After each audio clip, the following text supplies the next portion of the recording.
Good morning, everybody.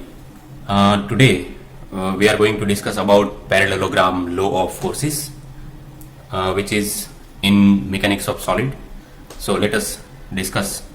So it states that if two forces acting simultaneously on a particle be represented in magnitude and direction by the two sides of a parallelogram, then their resultant may be represented in magnitude and direction by the diagonal of parallelogram which passes through their point of intersection.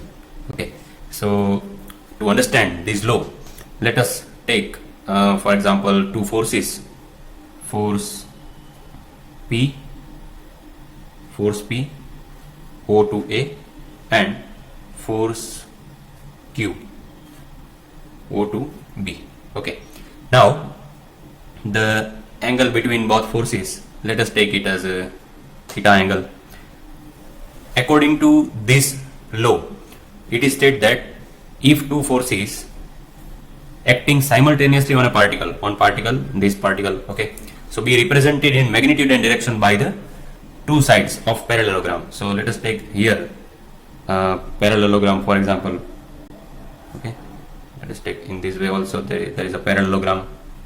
So these four sides means the two forces are represented in magnitude and direction by the sides of parallelogram. So this is one of the side of parallelogram, this is other side of parallelogram. Then their resultant, so this diagonal will be the resultant of these both forces P and Q. So according to this law we can state in this way. Okay, now let us derive the equations which are useful for examples. So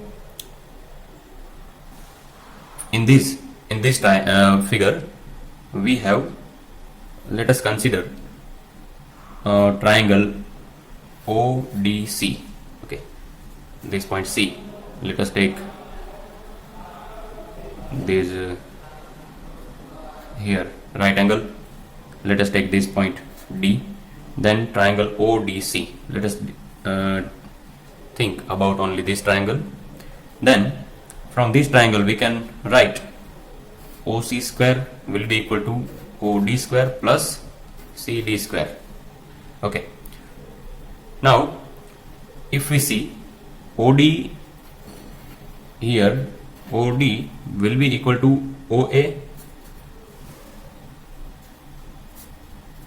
plus AD. Okay, so OA plus AD, L1 plus L2. Now OA is equal to P and AD. So for distance AD, if this is theta, then this angle will also be theta. Okay, so we can write here, if this is theta, then this is the adjacent side of the angle. So we can write distance AD will be equal to, see, this is Q. Okay, so Q cos theta. Okay, from this triangle.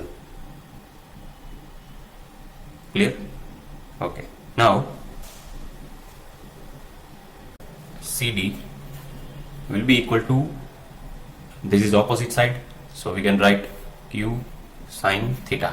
Okay, now putting these values in this equation, OC square, it means OC is equal to R, so R square is equal to OD square. OD means OA plus AD is equal to P plus cos Q cos theta, so P plus Q cos theta square plus Q sin theta square. By opening the bracket we will get P square plus 2PQ cos theta plus Q square cos square theta plus Q square sin square theta. Okay, so we will get P square plus 2PQ cos theta plus Q square. Okay, so cos square theta we can write here sin square theta, and this cos square theta plus sin square theta will become 1. So we will get P square plus q square plus 2pq cos theta. Okay, and here it was r square.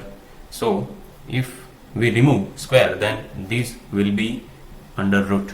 Okay, so we will get this equation, which is used for parallelogram law of forces. Clear?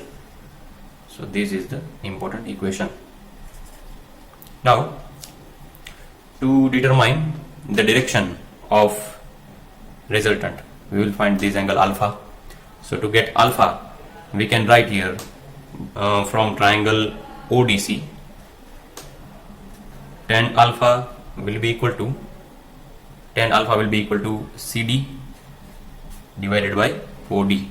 Okay, now we know that CD is equal to Q sin theta, and divided by OD is equal to OA plus AD. OD is equal to OA plus AD is equal to P plus Q cos theta. So P plus Q cos theta. So we will get tan alpha will be equal to Q sin theta divided by P plus Q cos theta.